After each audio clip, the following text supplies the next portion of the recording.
औज़ु बिल्लाह मिनश्शैतानिर्रजीम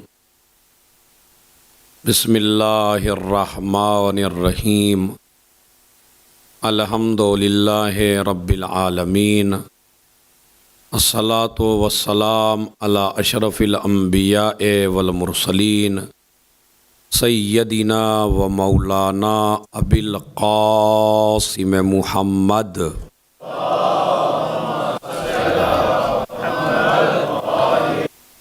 व अला अहले बैतिही अत्तय्यबीन अत्ताहिरीन अल-मासूमीन अल-मज़लूमीन अल्लज़ीना अज़हबल्लाहु अन्हुमुर रिज्स व तह्हरहुम तत्हीरा।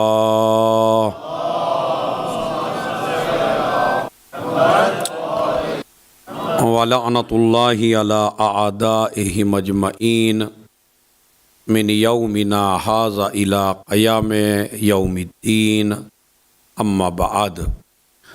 अस्सलामु अलैका या सिर्रल्लाह, अस्सलामु अलैका या हब्लल्लाह, अस्सलामु अलैका या आलल्लाह, अस्सलामु अलैका या हक़्क़ल्लाह। सलावत भेजे मोहम्मद और आले मोहम्मद।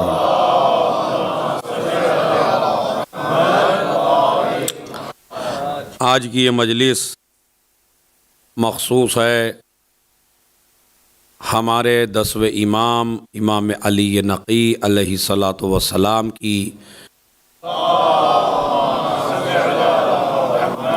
दर्दनाक, मुसीबतनाक, अलमनाक शहादत से, और यही हमारे शिया और मुहिब होने की अलामत है कि हम अपनी खुशियों को और अपने गम को वो अहमियत नहीं देते कि जो अहमियत हम आले मोहम्मद के गम और आले मोहम्मद की खुशी को देते हैं। हम मुस्कुराते हैं तो भी उनके इशारों पर, और हम रोते हैं तो भी उनके इशारों पर।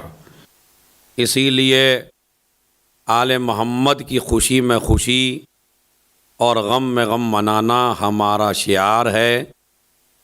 इसीलिए आज हम और आप एक गम के लिए इकट्ठे हुए हैं ताकि हम पुरसा दे सकें उस 12वें इमाम को कि जिसके हाथ में ज़िम्मा हुकूमत है और जिसकी वजह से आज पूरी दुनिया कायमो दायम है। और पुरसा दें हम उस 11वें इमाम को कि जिसने परेशानी के आलम में, मुसीबत के आलम में क़ैद में रह के बड़ी मुश्किल से आपको इमाम ज़माना का वजूद इनायत फरमाया। हमारे इस इमाम के कई अलक़ाब हैं।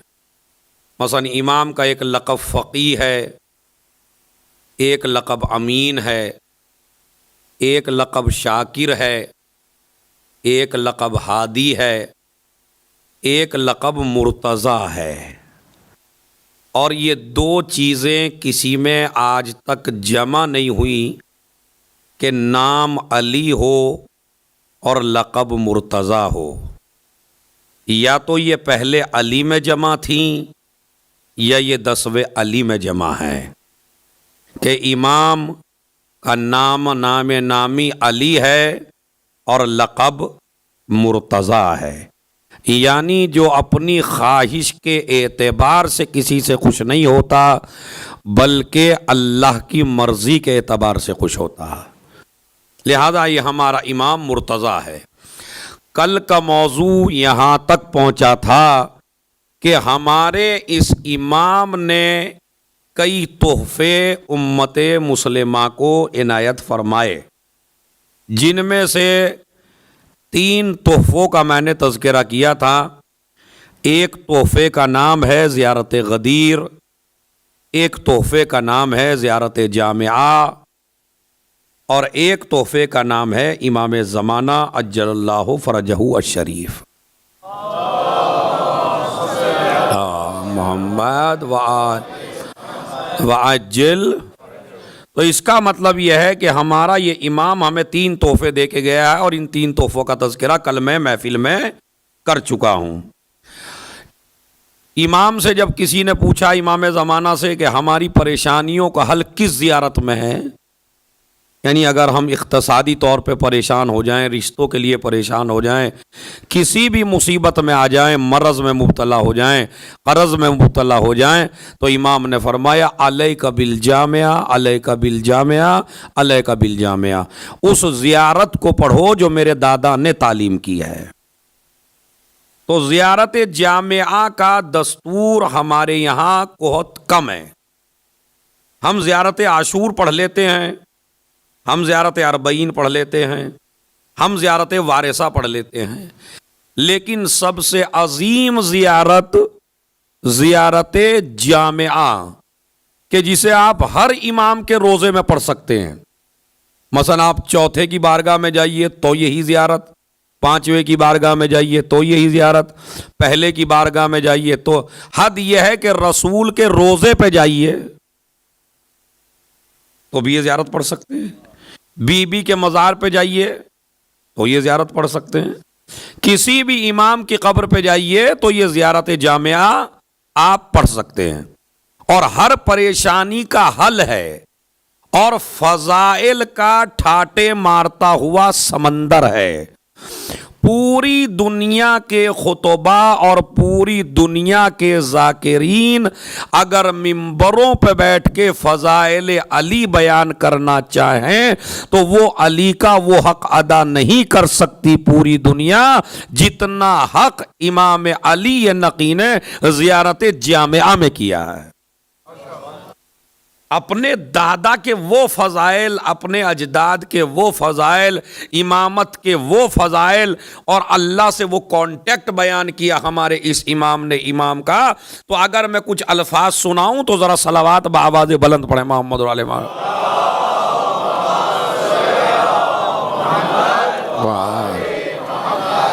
ज़ियारत जामिया के कुछ अल्फाज सोच तो रहा था मैं आखिर में पढ़ूं ताकि मजमा ज़्यादा हो जाए, लेकिन वो तो माशाल्लाह शुरू ही में अच्छे खासे लोग हो गए हैं, तो तोहफ़ा उनको मिलना चाहिए जो पहले आए हैं। तो लिहाजा बजाय आखिर के मैं शुरू ही में पढ़ देता हूँ। बिस्मिल्लाहिर्रहमानिर्रहीम। ज़ियारत जामिया बहुत ठीक ठाक ज़ियारत है, लंबी सी ज़ियारत है, तो उसे आप जब ज़्यादा पढ़ने लगेंगे तो वो जल्दी से अदा भी आप कर सकते हैं। मन वाला हुम फ़क़द वालल्लाह, जो इनसे मोहब्बत करेगा गोया के उसने खुदा से मोहब्बत की। देखिए, पहला ही जुमला बड़ा अजीबो गरीब है। अगर आप मुझसे मोहब्बत करें तो गारंटी नहीं है कि आपकी ये मोहब्बत अल्लाह के लिए भी हो जाए। आप दुनिया में किसी भी इंसान से मोहब्बत करें, लेकिन उस इंसान की मोहब्बत अल्लाह की मोहब्बत नहीं बन सकती। और अगर बाप की मोहब्बत अल्लाह की मोहब्बत बन जाए तो बेटे की मोहब्बत अल्लाह की मोहब्बत नहीं बन सकती। और अगर बेटे की मोहब्बत अल्लाह की मोहब्बत बन जाए तो पोते की मोहब्बत अल्लाह की मोहब्बत नहीं बन सकती। और अगर पोते की मोहब्बत अल्लाह की मोहब्बत बन जाए तो पड़पोते की मोहब्बत अल्लाह की मोहब्बत नहीं बन सकती। कमाल यह है, इस जुमले में सबके सब इमामों की इस्मत की तरफ भी इमाम ने इशारा किया। मन वाला हुम फ़क़द वालल्लाह, जो इनसे मोहब्बत करे गोया के उसने खुदा से मोहब्बत की। अच्छा, उसके बाद फिर चलिए, ये तो मोहब्बत के लिए, वमन आदाहुम फ़क़द आदल्लाह, और जिस आदमी ने इनसे दुश्मनी की, यानी इन 14 से, जिसने इन 14 से दुश्मनी की गोया के उसने खुदा से दुश्मनी की। अब आज ये ज़ियारत जामिया का जुमला सुन के आपकी फलसफा समझ में आ जाएगा कि बाज लोग नमाजी हैं, रोजेदार हैं, हाजी हैं, दीनदार हैं, सदका देते हैं, खैरात देते हैं, मदरसों के मालिक हैं, कॉलेजों के मालिक हैं, लेकिन फिर भी वो अल्लाह वाले नहीं हैं, फिर भी वो रसूल वाले नहीं हैं। क्यों? इसलिए कि इमाम फरमाते हैं मन आदाहुम फकद आदल्लाह, जो इनसे मोहब्बत करे गोया खुदा से मोहब्बत कर रहा है, और जो इनसे दुश्मनी करे गोया खुदा से दुश्मनी कर रहा है। यानी अगर अहले बैत को नहीं मान रहा है तो दीन का कोई अमल काबिल कबूल। यह ज़ियारत जामिया का निचोड़ है। उसके बाद यही नहीं रुके इमाम, मन वाला हुम फकद वालल्लाह व मन आदा हुम फकद आदल्लाह। और फिर फरमाया मन आरिफहुम फकद आरिफल्लाह। बड़ा कीमती जुमला है, खुदा की कसम दाद देते देते थक जाएंगे मेरे मौला का जुमला। जिसने इनको पहचान लिया गोया के खुदा को पहचान लिया।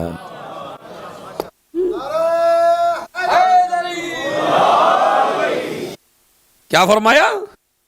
मन आरिफहुम, जो इनको पहचान ले गोया के उसने खुदा को पहचान लिया। क्यों? अब आप कहेंगे रीजन क्या है कि जो इनको पहचान ले वो खुदा को पहचान लेता। देखिए, एक आदमी की आप खुशी का और रज़ा का पता कहां से लगाते हैं? इमाम अली नकी के जुमलों की गहराई महसूस करें आप ज़ियारत जामिया में। क्या जो इनको पहचान ले गोया के खुदा को पहचान लिया, जो इनको राजी कर दे गोया के खुदा को राजी कर लिया, जो इनसे मोहब्बत करे गोया के खुदा से मोहब्बत कर दी। वमन जहलहुम फकद जहलल्लाह, और जो ये कहे कि मैं इनको नहीं पहचानता तो समझ लीजिए वो खुदा को भी नहीं पहचानता। ये भी जुमला है इमाम का। अब आपसे मैं गुजारिश करूंगा कि इनकी मारिफत खुदा की मारिफत कैसे बनी और इनकी रज़ा खुदा की रज़ा कैसे बनी। आप अब जल्दी जल्दी मुझे सवाल के जवाब देते चलिए। आप नमाज क्यों पढ़ते हैं? अल्लाह की रज़ा। रोजा, हज, खुम्स, ज़कात, नमाज, दीन की पाबंदी, कोई ऐसा नहीं है जो अपने लिए करता हो, सबके सब अल्लाह की रज़ा के लिए करते हैं। अब अल्लाह के चेहरा तो है नहीं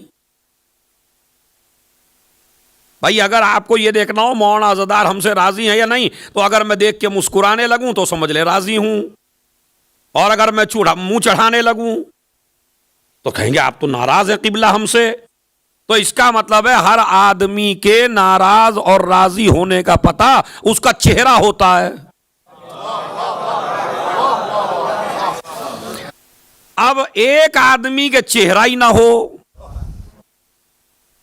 एक शख्सियत ऐसे है कि उसके चेहरा ही, तो बताइए आप कैसे पता लगाएंगे ये राजी है या नाराज है? मतलब एक आदमी का सर कटा हुआ है, उसकी बॉडी खड़ी हुई है, तो आपको कैसे पता कि ये हमसे नाराज है या खुश है? नहीं पता लगाएंगे ना, पता लग भी नहीं पाएगा।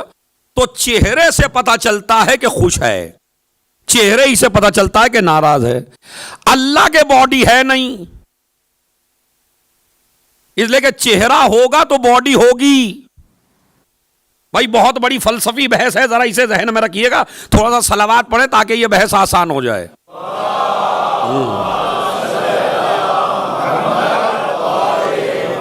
खुदा की कसम ये आसान बहस नहीं है, अल्लाह के वजूद की बहस है जो मैं इमाम अली नकी के कौल से हल करना चाहता हूं। और वो क्या है कि अल्लाह के बॉडी नहीं है, अल्लाह के जिस्म नहीं है। इसलिए कि जिस्म अगर पहाड़ जितना भी हो तो पहाड़ भी एक जगह है, दूसरी जगह नहीं है। अब हिंदुस्तान पाकिस्तान में जो पहाड़ हैं बड़े बड़े, वो वहीं तो हैं, यहां नहीं है। और जो यहां पहाड़ हैं वो वहां नहीं है। तो अगर अल्लाह मियां पहाड़ जितने भी होंगे तो एक ही जगह तो होंगे, दो जगह नहीं हो सकते। तो अगर अल्लाह के बॉडी हो जाए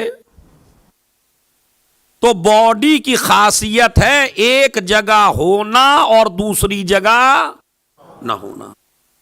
अगर अल्लाह के बॉडी साबित आप कर दें का अल्लाह मियां कहां है, कहा आसमान पे हैं, तो अगर अल्लाह आसमान पे है तो जमीन पे नहीं है, और अगर अल्लाह जमीन पे है तो आसमान पे नहीं है। चूंकि बॉडी की खासियत होती है एक जगह को घेरता है, दूसरी जगह को खाली छोड़ता है।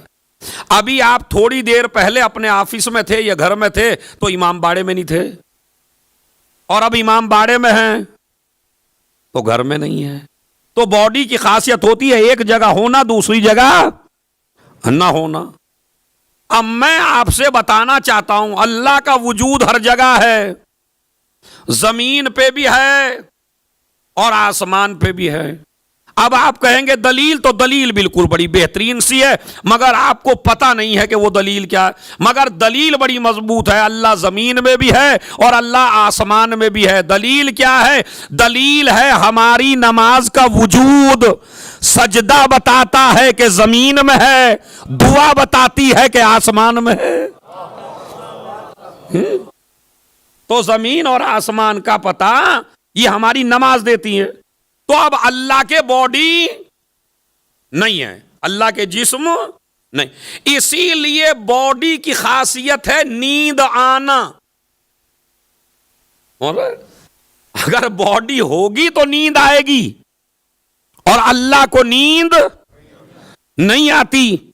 अल्लाह को नींद नहीं आती इसलिए कि अल्लाह के बॉडी, और जिसके बॉडी है वो सोएगा जरूर। अरे मैं तवज्जो चाहता हूं, जिसके भी बॉडी है वो सोएगा जरूर। तो अल्लाह की अलामतों में से एक अलामत यह है कि उसे नींद नहीं आती। मगर मेरे मौला भी रात को नहीं सोया करते थे।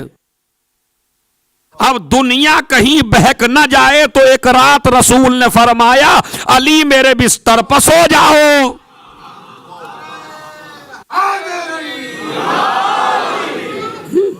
सलावत भेजे मोहम्मद और आले मोहम्मद।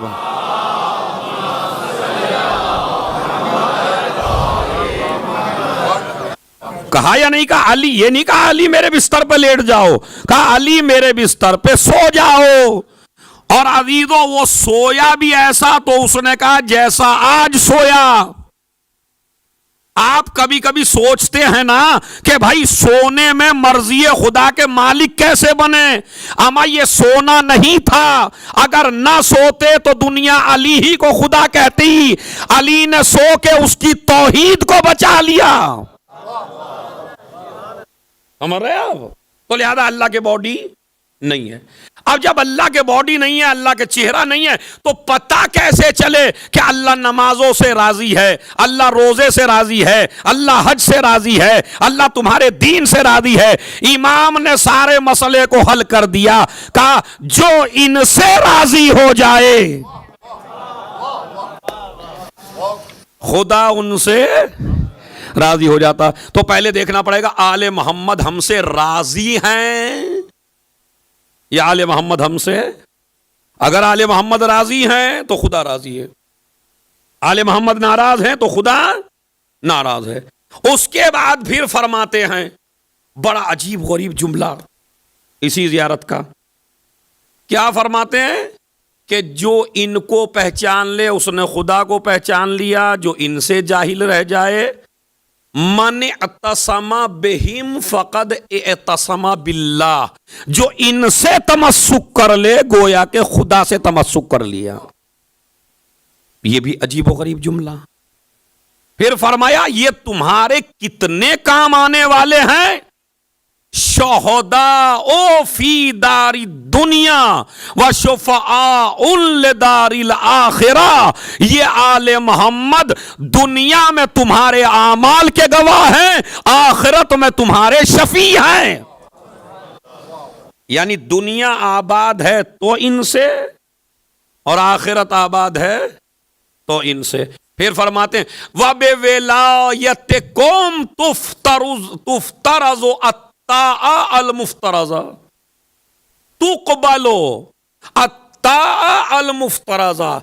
ये सबसे कीमती जुमला है जो आपको हदिये की शक्ल में मैं दे रहा हूं ज़ियारत जामिया का। इमाम फरमाते हैं तुम्हारी कोई भी इताअत कबूल नहीं है अगर इनकी विलायत ना हो।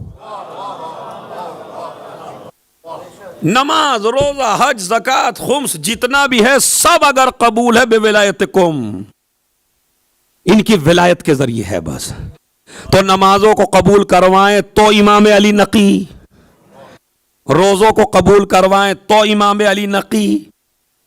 और यह भी याद रखना कि इनकी उम्रों के एतबार से इनमें कोई फर्क नहीं आता है। मैं तवज्जो चाहता हूं, इनकी उम्रों के लिहाज से इनमें कोई फर्क नहीं आता है। अगर किसी इमाम की उम्र 5 साल की है तो उस पे वही अली वाला इल्म है जो मौला अली के पास 60-63 साल की उम्र में था, वही इमाम जमाना पर 5 साल की उम्र में है। और जो इमाम जमाना पे 5 साल की उम्र है वही 6 साल की उम्र में उनके दादा पे है। इमाम अली नकी की उम्र 6 साल की थी जब इमाम यतीम हुए, या 8, लेकिन 6 को ज्यादा लिखा का 6 साल की थी इमाम की उम्र जब यतीम हुए। 6 साल का तो बच्चा ही होता है ना, मगर ये बच्चा नहीं है। समझ रहे? जिस तरह अंबिया बच्चे नहीं होते, इसी तरह इमाम भी बच्चा नहीं होता। अगर ईसा के अंदर इतनी सलाहियत है कि पैदा होते ही ऐलान करे मैं अल्लाह का नबी हूं,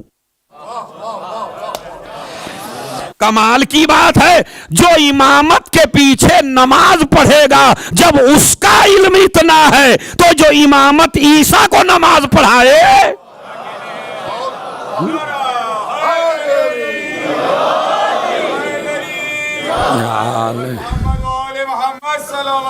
अल्लाह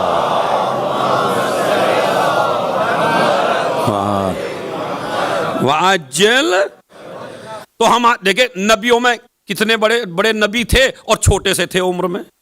जनाबे ईसा एक ही दिन के नबी हैं, पैदा होते ही नबी हैं। इसी तरह आप आ जाइए जनाबे यहया 4-5 साल की उम्र में नबी हैं। जनाबे सुलेमान, यहां कोई एतराज नहीं करता। और इमाम जमाना जब 5 साल के हैं तो इनको नॉलेज कैसे है? तो मसला यही तो हम आपको समझाना चाहते हैं कि उम्रों के लिहाज से फर्क वहां आता है जहां उस्ताद दुनिया का हो।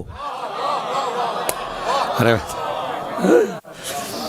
जहां पढ़ाने वाला दुनिया का होता है तो वहां फर्क आता है, कोर्स के हिसाब से चलता है आदमी। लेकिन जहां पढ़ ही के आए हों और पढ़ाया भी अल्लाह ही ने हो, समझ रहे हैं आप, तो फिर वहां उम्र के लिहाज से कोई फर्क आने वाला नहीं है। तो हमारे इस इमाम ने 3 तोहफे आपको इनायत फरमाए। एक के अल्फाज मैंने पढ़े, ज़ियारत जामा के कुछ अल्फाज मैंने आपको सुना दिए। कितना बड़ा तोहफा है जो हर मुसीबत में आपके काम आता है। ज़ियारत गदीर, जब इमाम में हादी को कैद करके ले जा रहे थे तो इत्तेफाक से गदीर का दिन कूफे में पड़ा। जब इमाम गिरफ्तार होके जा रहे थे, कई बार गिरफ्तार किया ना इमाम को, तो जब एक बार गिरफ्तार करके ले जा रहे थे तो कूफा पड़ा, यानी कब्र अमीरुल मोमिनीन। कब्र अमीरुल मोमिनीन पड़ी तो जो गिरफ्तार किए हुए थे उनको रोका, और रोकने के बाद कहा भाई रुको, मुझे अपने जद की जियारत पढ़ना है। और वो गदीर का दिन था। देखिए इत्तफाकात भी अल्लाह ऐसे करता है कि अगर गदीर के दिन ये अली के रोजे पे ना आते तो ज़ियारत गदीर दुनिया को तालीम कैसे करते? दुनिया समझ रही है, जालिम समझ रहे हैं हम कैद करके ले जा रहे हैं, इल्म का सिलसिला बंद कर रहे हैं। अरे मैंने तो बड़ा जुमला कहा है, खुदा की कसम, वो कैद में डाल रहे हैं इल्म का सिलसिला बंद करने के लिए। ये कैद हो के भी ज़ियारत गदीर तालीम कर रहे हैं ताकि कयामत तक के लोगों को मेरे दादा के फजाइल की ज़ियारत। अब ज़ियारत गदीर में कोई गिरिए का लफ्ज नहीं है कहीं भी। एक वही तो दिन है जिस दिन रोना नहीं है। बात समझ रहे? उस दिन ज़ियारत वारिसा भी नहीं है। ज़ियारत वारिसा हर दिन है, मगर गदीर के दिन नहीं है।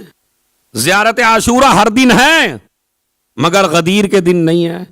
अरे पूरे साल आंसू निकले, मगर 10वें इमाम ने जो तालीम की ज़ियारत पढ़ते हुए उसमें आंसू ना निकले। इसीलिए इमाम ने फजाइल का कोई रुख नहीं रखा ज़ियारत गदीर में। सारी दलीलें हैं इब्तदा से लेके इंतहा तक कि अली ही इमाम हैं। समझ रहे आप? तुम नहीं रोना। अरे तवज्जो चाहता हूं मैं, जुमला आ ही गया है तो जबान के जुमले को भी रखना नहीं चाहिए। आज तो वो रोएगा जो मुनाफिक हो। बस मेरा मौजू गदीर नहीं है कि इंशाअल्लाह कभी मौजू गदीर का आएगा तो बताएंगे, लेकिन इमाम अलैहिस्सलाम ने वो ज़ियारत तालीम की तो कितने तोहफे हो गए? 2, ज़ियारत जामिया, ज़ियारत अल-गदीर। उसके बाद इमाम का वजूद, इमाम हसन अस्करी। और 2 इमाम किसकी वजह? 40 साल की उम्र में क्यों मारा जा रहा है? इसीलिए तो मार रहे हैं ताकि नस्ल आगे ना बढ़े। हमारे 3 इमाम, मैंने 2 साल पहले भी आपको बयान किया था, लेकिन मजमा थोड़ा सा, तो मैं 1 मिनट का मैटर रिपीट करना चाहता हूं। देखिए, हमारे जो 3 इमाम हैं उनको जल्दी जल्दी मारा गया है। इमाम मोहम्मद तकी को 25 साल की उम्र में, इमाम अली नकी को 40 साल की उम्र में, इमाम हसन अस्करी को 28 साल की उम्र में। ये तीनों इमाम जवान हैं जो जवानी की उम्र में मारे गए हैं, और मारे जा रहे हैं खाली एक डर में कि 12वां पैदा ना हो। समझ रहे? 9वें को मारा, 10वां ना आने पाए, 10वें को जल्दी मारा, 11वां ना आने पाए, 11वें को 28 साल की उम्र में मारा ताकि 12वां ना आने पाए। मगर इन्हें क्या मालूम था, जो परवरदिगार फिरौन के घर में मूसा को पलवा दे,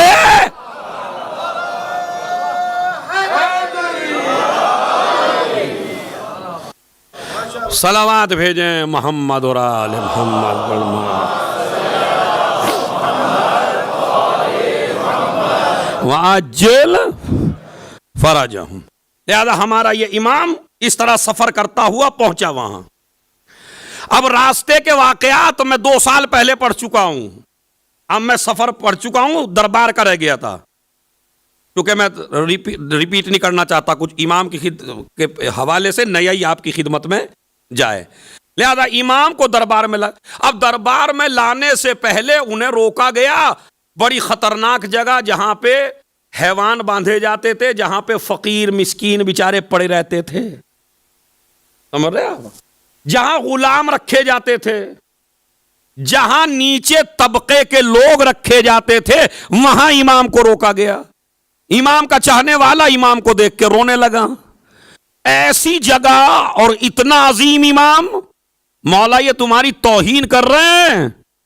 बस जुमला सुनिए, खुदा की कसम, मौला ये तो का इज्जत इनके हाथ में नहीं है, का मौला ये तो इनके हाथ में है कि इन्होंने यहां रख दिया आपको, का जो तू समझ रहा है मैं वहां नहीं हूं। अरे मैं तवज्जो चाहता हूं भाई, है मैं वहां का कहां। एक मर्तबा आंखों पे हाथ फेरा, अब हाथ फेरा तो क्या देखा, अमा जो मकाम बड़ा जलील तरीन नजर आ रहा था, वहां क्या देखा, ऐसा लग रहा है जैसे जन्नत का टुकड़ा हो। इमाम ने कहा ये तो खाली दुनिया को दिखाने के लिए है, वरना आम जमीन पे तो हम कदम ही नहीं रखते, जहां कदम रख दे वही जन्नत है। सलावत भेज दे मोहम्मद और आले मोहम्मद।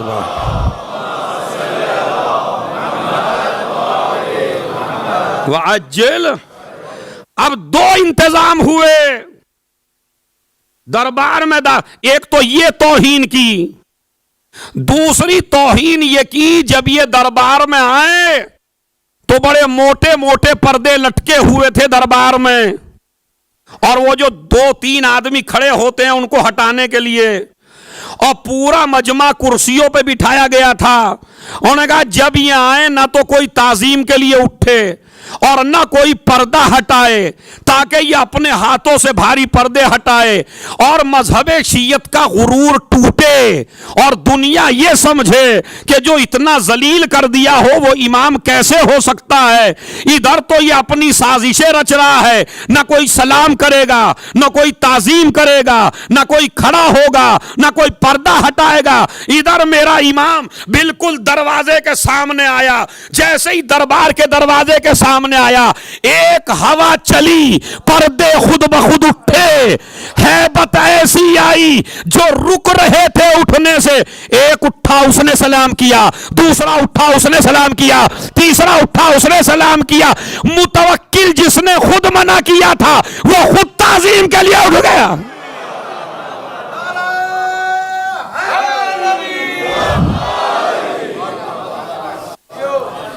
अब जब आप इतना खुश हो ही गए हैं, हाँ सलावत अच्छी सी पढ़ दे मोहम्मद और आले मोहम्मद।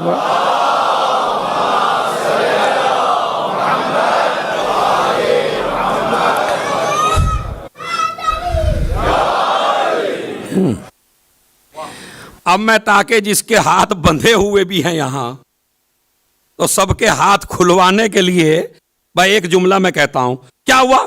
दरवाजा खुद ब खुद खुला, पर्दे खुद ब खुद उठे। अमा ये तो तेरे दरबार है, इसका जत्तो अगर काबे की तरफ आ जाए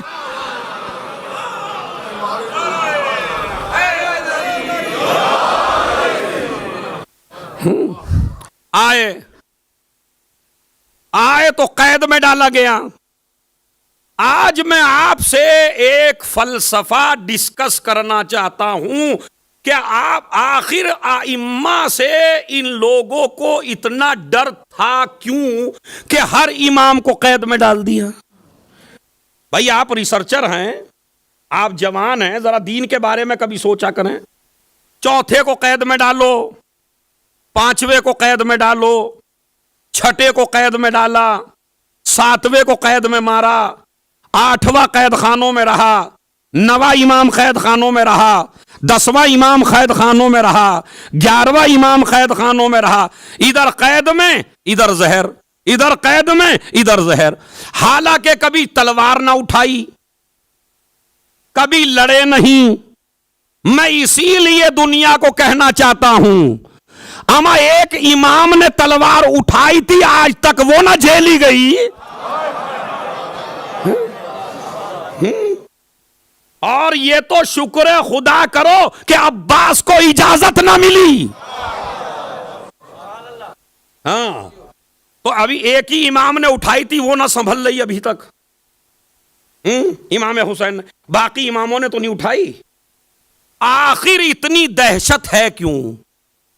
आखिर इतना डर क्यों है? अगर ये अपने घर में भी हैं तो नजरबंद हैं, कोई जाने ना पाए इनके पास, कोई मिलने ना पाए इनसे। अब मैं आपको बताऊं वजह क्या है, और वजह अगर दिल में उतर जाए तो पूरा फलसफा इमाम का कैद का समझ में आ जाएगा कि क्यों कैद में रखते थे। देखिए, असल में ये जितने भी थे ये सब दुश्मन थे इस्लाम के। जितने भी बादशाह ने वक्त थे वो सब के सब दुश्मन किसके थे? इस्लाम के। इसलिए कि इस्लाम रोकता है चोरी से, इस्लाम रोकता है डकैती से, इस्लाम रोकता है गस्ब से, इस्लाम रोकता है शराब से, इस्लाम रोकता है जुए से, इस्लाम रोकता है रिश्वत से, इस्लाम रोकता है सूद से, इस्लाम रोकता है किसी का हक पामाल करने से। तो ये जितने भी बादशाह थे ये चाहते थे कि हम काम भी सारे गलत करें और फिर मुसलमान रहें। समझ रहे हैं आप? काम भी हम अपनी मर्जी के करें, मतलब चोरी भी करें, डकैती भी करें, जिना भी करें, समझ रहे, और फिर हम मुसलमान रहें। तो अब उनकी ये मर्जी थी कि इस्लाम का टाइटल हो और सारे काम अंदर हो इस्लाम के अगेंस्ट, इस्लाम के खिलाफ। जो हम करें वही दीन बने, जो हम करें वही इस्लाम बने, जो हम करें वही शरीयत बने। हमको लोग देखें और इस्लाम को समझें। तो जब हमारी हरकतें देखेंगे तो सारी हरकतें मुसलमान अपने अंदर हमारी पैदा करेगा। अब उनको डर किसी और से तो था नहीं, उनको डर था अली की औलाद से। हम अपनी हरकतों से इस्लाम गलत पहुंचाएंगे। इनको कैद में डालो, कहीं इनको देख के सही इस्लाम। अब समझ गए आप? ये रीजन है बस, इसके अलावा कोई रीजन नहीं है। कभी आप समझे, मैं तारीख का निचोड़ पेश कर दिया आज की मजलिस में आपकी खिदमत में। मेन ये है कि इस्लाम को गलत तरीके से अगर पेश करेंगे तो ये आड़े आएंगे हमेशा, ये सही बताएंगे, समझ रहे? और ये इस तरह अच्छा, अब ये कैद खानों में डालने लगे। जब कैद खानों में डाल दिया तो क्या इनका मकसद हल हुआ है? नहीं। जिनको कत्ल के लिए रखा वही मजहब बदल बैठे, समझ रहे? जिन हैवानों को फाड़ खाने की ट्रेनिंग दी, अपने आदमी फेंक फेंक के देखते हैं ये कितने भूखे हैं, और जिसको भी डाला गया उसी को फाड़ डाला।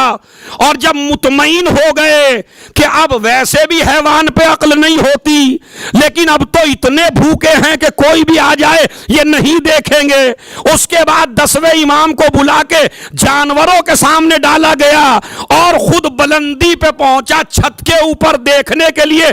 देखता हूं हैवान कितनी जल्दी इसे खाएंगे, मगर सारा का सारा नजरिया खुद अपने ही पे उल्टा पड़ गया। जितने लोगों को दिखाने आया था खुद उनमें अपना वजूद तमाशा बन गया। उसने क्या देखा? काटने के लिए नहीं बढ़े, सजदा करने के लिए बढ़े।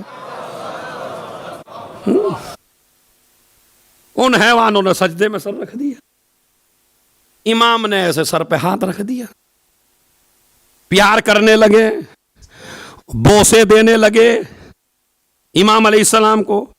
एक ने कहा, सरकार आप भी तो कहते हैं हम बनी अब्बास में से हैं, तो आप भी कूद जाइए। कहने लगे, बड़ी अच्छी कह रहे हो, कब से इंतजार में थे तख्त के, हमें मरवाना चाहते हो?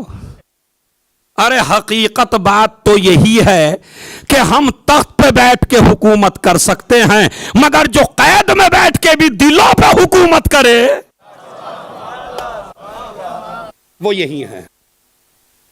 और वहां सारे मसाइल बैठ के इमाम कैद के हल करते रहे। मसलन एक मसला आया, मसला यह आया कि एक अंगूठी बनाने वाला जिसका नाम था यूनुस, क्या नाम था? हाँ याद रखिए, इसका नाम था यूनुस। अब ये यूनुस अंगूठियां बनाता है। मुतवक्किल ने एक बेहतरीन नग भेजा कि मेरी एक खूबसूरत सी अंगूठी तैयार करो और मेरे लिए अच्छी अंगूठी तैयार करो। अब वो जब अंगूठी बनाने लगा तो नग हाथ से गिरा और गिर के 2 टुकड़े हो गया। अब इतना कीमती नग, उसने कहा ये नग नहीं गिरा है, ये तो मेरा वजूद ही दुनिया से अब खत्म कर देगा बादशाह। फौरन दौड़ा दौड़ा रोता हुआ कैद खाने में आया, मौला बस मेरी जिंदगी के कुछ ही दिन बचे हैं, कल मुझे बुलवाया है अंगूठी लेके, और ऐसा ऐसा वाकया हो गया कि नग टूट गया है, और अब मैं करूं तो क्या करूं? वो तो मुझसे तलब करेगा एकदम से। उसके यहां तो थोड़ा सा बहाना होता था, गलती जरा सी हुई और कत्ल किया तो मुझे कत्ल कर देगा मौला। इमाम ने फरमाया वो तेरा कुछ नहीं बिगाड़ पाएगा। अच्छा मौला? बिल्कुल, वो तेरा कुछ भी नहीं बिगाड़ पाएगा, बल्कि तेरे लिए अच्छा होगा। कहा मौला जब आपने कह दिया तो ऐसा ही होगा। गया खुशी खुशी। बीवी ने कहा कल हो सकता है कत्ल न कर दिए जाएं। कहा नहीं, मेरे इमाम ने जमानत ले ली है। मेरे इमाम ने मेरी जमानत। अच्छा, गया। अब जब पहुंचा तो मुतवक्किल ने कहा, मियां अंगूठी अभी तक बनाई तो नहीं है? कहा क्यों? फरमाइए क्यों? कहा अब दो रिवायतें हैं यहां। एक तो कहते हैं कि भाई मेरे दो बेटे हैं, लिहाजा उस नग को तोड़ो और अंगूठी दो बनाओ। या उन्होंने कहा मेरे बीवियां दो हैं, एक को दूंगा तो दूसरी नाराज होगी, लिहाजा अंगूठी एक नहीं बनाना, अंगूठी दो बनाओ। अब मैं आपसे सवाल करता हूं कि ये इसके जहन में कैसे आई कि दो बनाओ? मैं तवज्जो चाहता हूं, इसके जहन में कैसे आई कि दो बनाओ? भाई यहीं से तुम्हें इमामत के इख्तदार का पता चलता है कि अगर हम चाहें तो अपने दुश्मन के जहन पे भी हुकूमत कर सकते हैं। अपने दुश्मन के जहन पर भी हुकूमत कर सकते हैं। अब इसके जहन में आ गया, खुद ब खुद वो गया खुश, मौला मेरी तो जान बख्श दी। इमाम कैद में रह के पूरा पूरा अपना काम कर रहे हैं या नहीं कर रहे? कोई मजलूम परेशान नहीं है, कोई बेचारा दीनदार परेशान नहीं है, हर आदमी कैद में। हद ये है कि ये मरीज हो गया। वो वाकया देख के हैवानों वाला ये सकते में आ गया। यूं मुतवक्किल सकते में आया, डिप्रेशन में आ गया। डिप्रेशन में आया तो बदन में फोड़े निकल आए। अब जिस फोड़े को चाहता है कि थोड़ा सा लोहा लगाए, उसी वक्त ऐसी चीख मारता था। हद यह है कि इतना चीखता था और जख्म बदन पे बढ़ते चले जा रहे थे और सोचने लगा था अब मैं बचने वाला नहीं हूं। मगर अजीजों याद रखे, देखिए इमाम का दिल कितना वसी होता है। इतना बड़ा दुश्मन है मौला का, इतना बड़ा दुश्मन है अहले बैत का, मगर एक मर्तबा उसकी मां ने नजर मानी, मुतवक्किल की मां ने, अगर मेरा बेटा सेहत पा जाए, ए अबल हसन अल हादी, 10वें इमाम को वसीला देके उसने दुआ मांगी और यह कहा अगर मेरा बेटा ठीक हो जाए तो इतना इतना पैसा मैं आपकी खिदमत में रवाना करूंगी। ये दिल में सोचा, ये उसने दिल में सोचा। इधर इमाम अलैहिस्सलाम ने एक दवा बनाई और दवा बना के इसके पास भेज दी। वो इस्तेमाल की गई, बिल्कुल ठीक हो गया। मां ने नजर को पूरा किया और अशरफियां कुछ मोहर लगा के हुकूमत की भेज दी इमाम अलैहिस्सलातु वस्सलाम के पास। मैं आपसे पूछना चाहता हूं, आपका जहन यहां क्या कहता है? मौला आपको भी क्या हो गया था? मरने देते इसे तड़प के, हैं? मरने देते तड़प के इसे? आपने दवा भी भेज दी और कहा नहीं, जो भी हमसे हम पर एतबार करके मांगता है। अरे मैं तवज्जो चाहता हूं, बड़ा कीमती जुमला है मजलिस का। यानी हम पर एतबार करके जो भी मांगे, चाहे दुश्मन मांगे चाहे दोस्त मांगे। जनाबे मूसा दुआ कर रहे हैं फिरौन को हलाक कर दे, फिरौन को हलाक कर दे। उधर दरवाजे पे लिखा है बिस्मिल्लाहिर रहमानिर रहीम। ए मूसा कैसे हलाक कर दूं? इसने तो अपने दरवाजे पे लिख रखा है रहमान है और रहीम है, इसलिए अपलोस था। उसने इस पैसे को रखे हुए देख लिया। इस पैसे को देख के मुतवक्किल से जाके कह दिया कि काफी पैसा इकट्ठा कर रखा है और असलहा इकट्ठा कर रखा है और तुझ पे कभी भी हमला हो सकता है। उसने कहा तलाशी ली जाए। इमाम उस वक्त घर में आ गए थे। तलाशी ली जाए। रात के सन्नाटे में पूरी पुलिस पहुंची तलाशी लेने के लिए। अब जो पहुंचे तो रास्ता नजर नहीं आ रहा था अंधेरे में। वो जो खुद तलाशी लेने गया था उसको इमाम ने आवाज दे के कहा ठहरो, मैं तुम्हारे लिए क्षमा लेके आता हूं। सुनिए आप, इमाम क्षमा लेके आए, सबको रास्ता दिखाया, रास्ता दिखा के घर को आजाद छोड़ा, खुद मुसल्ले पे बैठे, ढूंढ लो जो ढूंढना है। अब वो माल निकला, माल गया तो पहुंचा, कहा देखिए ये इतना माल है और आप ही की मोहर है। अब उसने तहकीक की, भाई ये हमारी हुकूमत का माल इन तक कैसे पहुंचा। देखियो, दरबार सजाया गया था जलील करने के लिए,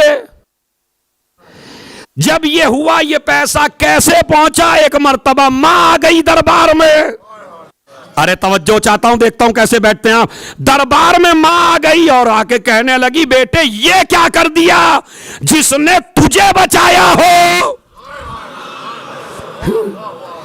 ये पैसे तो नजर के तौर पर मैंने भेजे थे इमाम की खिदमत में, इसलिए कि तू बचने वाला नहीं था। अगर ये ना होते तो जिस दरबार में उनकी तौहीन के बारे में बताया जा रहा था, मां ने आके पूरे दरबार में फजाइल इमाम अली नकी बेटे ही के सामने बयान कर दिए।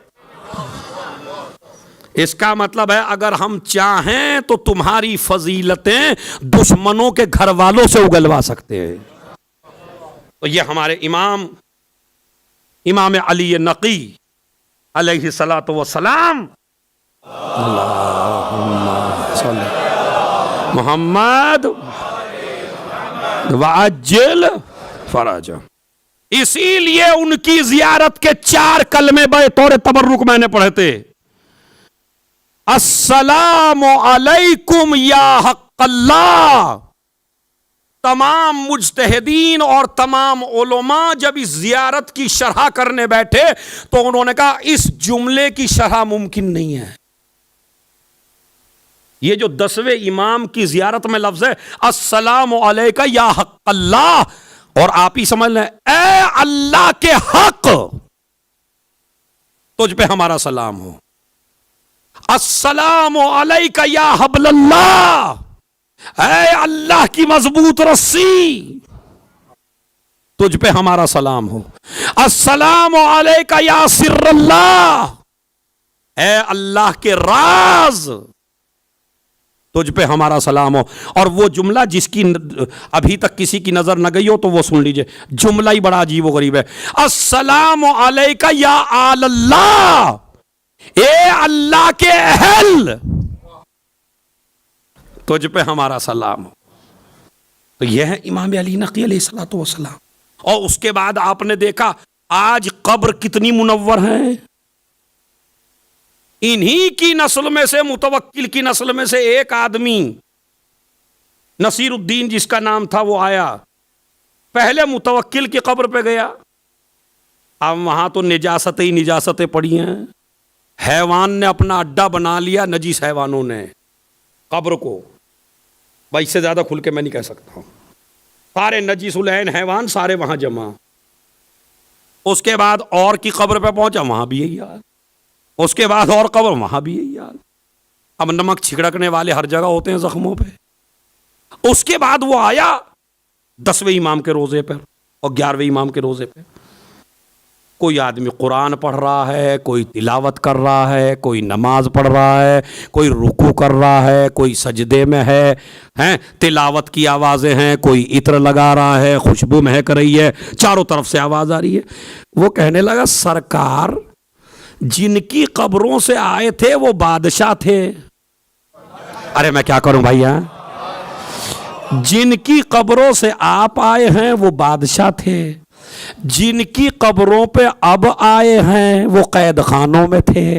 होना तो ये चाहिए था जो तख्त पर थे उनकी कब्रें आबाद होती, जो कैद में थे उनकी कब्रें वीरान होती।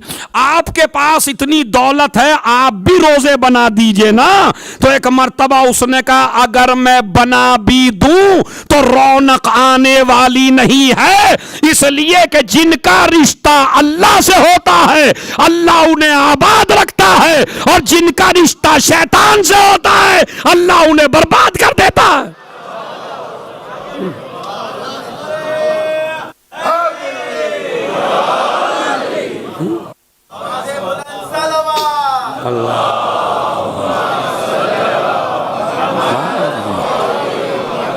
वाजिल। इसीलिए हमारे इस इमाम की बस एक हदीस आप समाप्त कर लें, मन क़ाल ला इलाहा इल्लल्लाह मुहम्मद रसूलुल्लाह वजबत लहुल जन्ना। मुहम्मदर रसूलुल्लाह, जो इंसान ये कहे ला इलाहा इल्लल्लाह मुहम्मदुर रसूलुल्लाह, उस पे जन्नत वाजिब है। यह हदीस खुद 10वें इमाम की है। ला इलाहा इल्लल्लाह का ज्यादा अमल रिवायात में मौजूद है, खुसूसन रजब में। इमाम फरमाते हैं कि कम से कम 1000 दफा ला इलाहा इल्लल्लाह रजब में अगर कोई पढ़ ले तो अल्लाह जन्नत में उसके 100 महल बना देता। तो कोई भारी नहीं है जो मैंने अमल बताया। आज ही से मतलब 202 तस्बीहां आप पढ़ लीजिए ला इलाहा इल्लल्लाह की, 2 तस्बीहां कल पढ़ लीजिए, 5 दिन में 1000 हो जाएगी। उसके बाद अगले 5 दिन ले लीजिए, फिर 1000, पूरे महीने में कितनी हो जाएंगी हैं? अब देखिए मेरा तो हिसाब कमजोर है भाई, समझ रहे? यानी 10 दिन में हो जाएंगी आपकी 2000। उसके बाद अगले 10 दिन लीजिए, फिर 2000, फिर अगले 10 दिन, फिर 2000, 6000 हो जाएंगी इस तरह।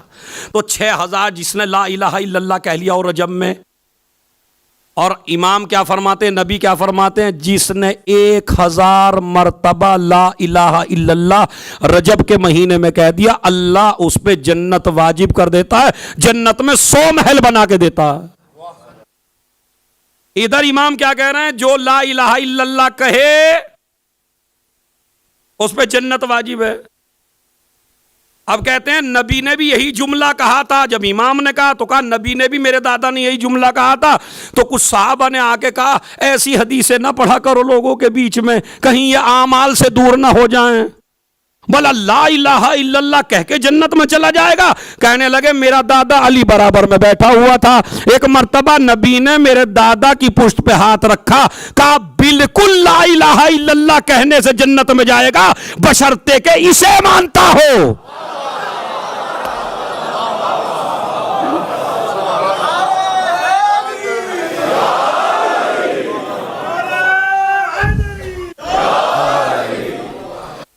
बात समझ रहा है? ला इलाहा इल्लल्लाह कहने से जन्नत में जाए, बशर्ते के। अब हदीस कैसे आएगी, मन क़ाला ला इलाहा इल्लल्लाह मुहम्मदर रसूलुल्लाह वजबत लहुल। आप कहेंगे अलीयुन वलीउल्लाह कहां गया? अलीयुन वलीउल्लाह इसलिए नहीं कहा जब अली खुद ही बैठे थे, कहा इसकी मोहब्बत के साथ ला इलाहा इल्लल्लाह। एक तो ला इलाहा इल्लल्लाह काम आता है अली की मोहब्बत के साथ, और दूसरा मैसेज सुन लीजिए, ये कहते हैं कि वो आदमी जन्नत में जाएगा जिसका आखिरी कलमा ला इलाहा इल्लल्लाह हो, यानी मरने से पहले। इसीलिए दोहराया जाता है हमारे यहां कि जो करीब हैं वो कहें ला इलाहा इल्लल्लाह, ला इलाहा। तो ला इलाहा इल्लल्लाह कहिए आखिर वक्त में, मगर आखिर वक्त में उसी को ला इलाहा इल्लल्लाह नसीब होगा। आप क्या समझते हैं तुम्हारी जबान में ताकत है तो कह लोगे मरते वक्त ला इलाहा इल्लल्लाह? नहीं, चाहे जितनी ताकत हो तुम्हारी जबान में ला इलाहा इल्लल्लाह नहीं कह सकते अगर मां नाराज हो। और रिवायत है बाकायदा कि मरते वक्त उसी आदमी को ला इलाहा इल्लल्लाह नसीब होगा जिससे उसकी मां खुश हो। नबी की खिदमत में एक जवान, और एक जवान को लाया गया, मरने वाला है। नबी ने कहा कहो ला इलाहा इल्लल्लाह। सारी बातें बोलता है, जब ला इलाहा इल्लल्लाह जबान पे आता है जबान रुक जाती है। क्या बात है या रसूल अल्लाह, सारी बातें कर रहा हूं आपसे, ला इलाहा इल्लल्लाह जबान। कहा ये कौन बैठी है? कहा ये मां है। कहा ये तो नाराज नहीं है? मां ने कहा हाँ या रसूल अल्लाह मैं नाराज हूं। नबी ने फरमाया जवान से जब तक ये राजी ना हो जाए तुझे ला इलाहा इल्लल्लाह नसीब होने वाला। और फिर आप कहें मुझे मां बाप ने दिया ही क्या है? मरते वक्त ला इलाहा इल्लल्लाह उसी को नसीब होगा जिससे उसकी मां राजी हो। अब मैं एक जुमला कहता हूं खुदा की कसम, जब से शारजा में आए हो मजलिस सुनने के लिए, अगर ऐसा जुमला मिला हो तो मुझे बता दीजिएगा, अशरे मैंने भी पढ़े। ला इलाहा इल्लल्लाह जब नसीब होगा जब माँ राजी हो, तो अगर आपकी माँ नाराज हो तो ला इलाहा इल्लल्लाह नसीब नहीं होता। इसीलिए नबी ने फरमाया, फातिमा तू मेरी बेटी नहीं है, माँ है।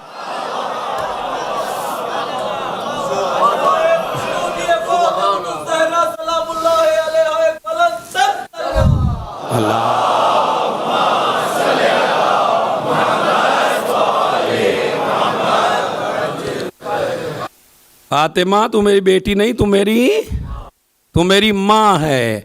और कलमा किसे नसीब होगा? खत्म हो गया मसला। जन्नत में वो जाएगा जिसे कलमा नसीब होगा, कलमा उसे नसीब होगा जिससे मां राजी हो। फातिमा उम्मु अबीहा है। मगर जमाने ने इस बीबी को इतना सताया, कितना सताया फातिमा को। आज जहरा दहाड़े मार के रो रही हैं। आज जहरा के घर में मातम हो रहा है। आज जहरा के घर का एक पोता फिर दुनिया से जा रहा है। जहरा खुद ताबूत पे आके रो रही होंगी, परवरदिगार इन्होंने मेरे किसी बेटे को ना छोड़ा। समझ रहे हैं आप? हर एक मेरे बेटे को जहर दिया। ये हमारा 10वां इमाम है जिसको 6 साल की उम्र में यतीम किया गया। आप जानते हैं, 6 साल की उम्र में अपनी दादी को खबर दी थी, दादी आज मैं यतीम होने वाला हूं। 25 साल की उम्र थी खुद 9वें इमाम की, 25 साल की उम्र में शहीद हुए हैं और ये बच्चा यतीम हुआ है। मैं कहूंगा मौला जब आप यतीम हुए तो सबने सीने से लगाया, दादी ने आके आगोश में ले लिया, सीने से लगा लिया अपने बच्चे को। मगर जरा आके देखो, सकीना भी यतीम हुई है। सकीना यतीम हुई है तो कोई पूछने वाला नहीं है, कोई पुरसा देने वाला नहीं है,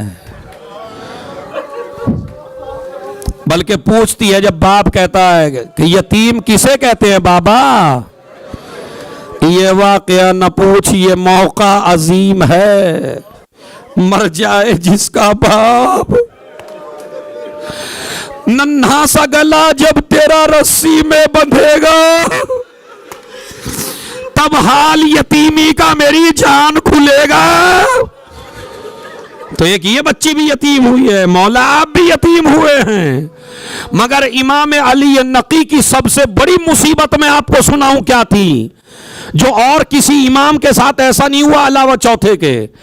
एक मर्तबा सामर्रा में बहुत ही गर्मी शदीद हुई, और इतनी शदीद कि आदमियों से रुका नहीं जा रहा सड़क के ऊपर, हर आदमी साया तलाश कर रहा है।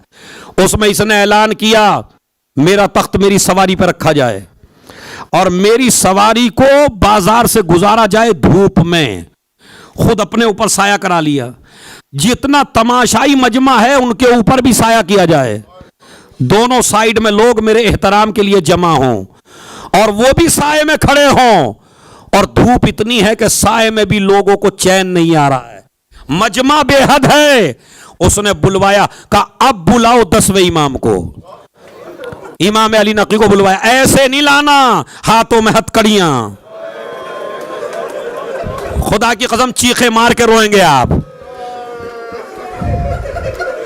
ऐसे नहीं लाना, हाथों में हथकड़ियां लाओ, पांव में बेड़ियां लाओ, गले में तौख डाल के लाओ और इमाम को नंगे पैर चलाओ और मेरी सवारी के आगे खड़ा करो। मेरी सवारी की गर्दनें इमाम के वजूद से टकराएं और वो तेज तेज चले, मेरी सवारी पीछे पीछे चले। इमाम अलैहिस्सलाम को कैद करके लाया गया और मेरा इमाम बाजारों में खींचा गया और सवारियां पीछे पीछे है, पूरा मजमा साए में है, मगर मेरा इमाम जा रहा है।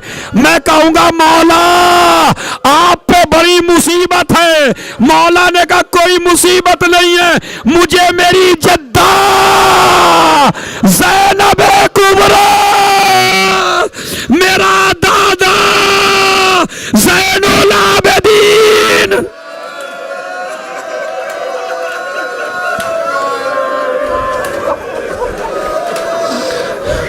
अभी मुझे मसाइब पढ़ना है इंशाअल्लाह। जितना गिरिया सामर्रा में हुआ था ना इमाम के ताबूत पर, यही सोच के रोइए कि जैसे हम वहीं पे मौजूद हैं और अली के इस गरीब लाल का मातम कर रहे हैं।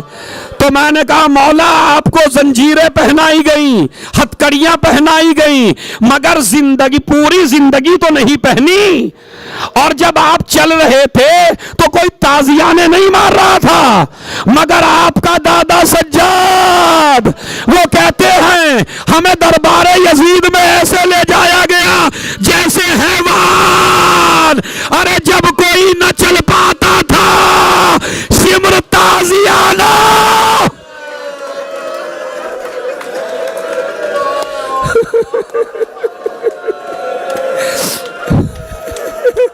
शिम्र ताजियाने मारता था। मौला आप एक वक्त धूप में बैठे तो इतने परेशान हो गए। जरा सज्जाद बताओ, जब एक रास्ते में एक जगह आई जहां बहुत ज्यादा धूप थी, शिम्र ने कहा कि खेमे लगा दिए जाएं, खेमे लगा दिए गए, सारे के सारे लोग खेमे में बैठ गए। इधर ज़ैनब धूप में है, सकीना धूप में है, सज्जाद ज्यादा परेशान है।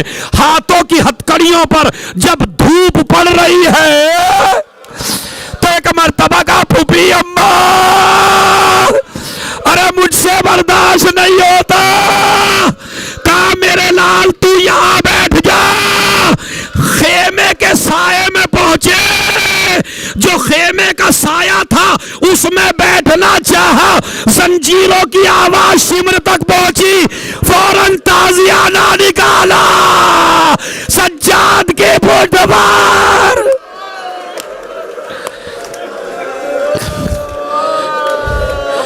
इमाम को बुलाया गया, बुलाने के बाद जहर दिया गया, जहरे दगा से इमाम कांपने लगे।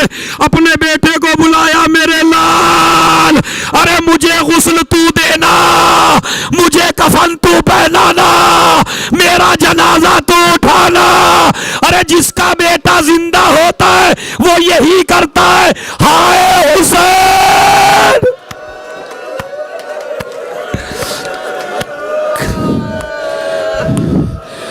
बेटे से वसीयत करे तो कैसे करे। हाय मेरा मौला हुसैन, इधर खबर मिली कि इमाम अली नकी दुनिया से रुखसत हो गए। घर में शोर गिरिया बुलंद हो गया। 11वें इमाम ने अपने गरेबान को फाड़ डाला। लोगों ने एतराज किया, अरे तुम तो इमाम हो, अरे तुमको तो इमामत नजर आ रही है। अरे मेरा बाबा कैद खाना तड़प तड़प के मर गए। जनाजे को खुद उठाया, जनाजा लेके चले। अब जो जनाजा चला मैंने हाथों को जोड़ लिया, मौला बड़े खुश नसीब हो। जरा हुसैन को देखो, इधर के घोड़े इधर, इधर के घोड़े इधर, ज़ैनब देख रही है। ए नाना ये मेरा भाई।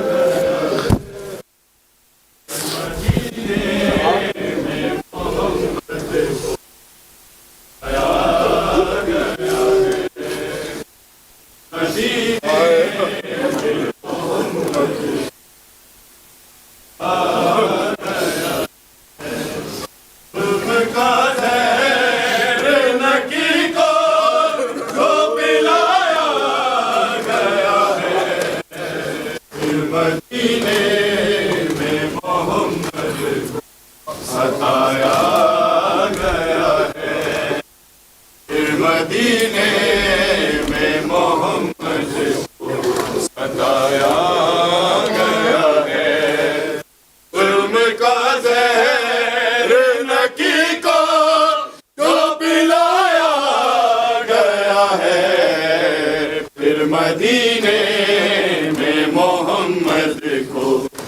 सताया गया है। फिर मदीने में मोहम्मद को सताया गया है। फिर मदीने में मोहम्मद को सताया गया है।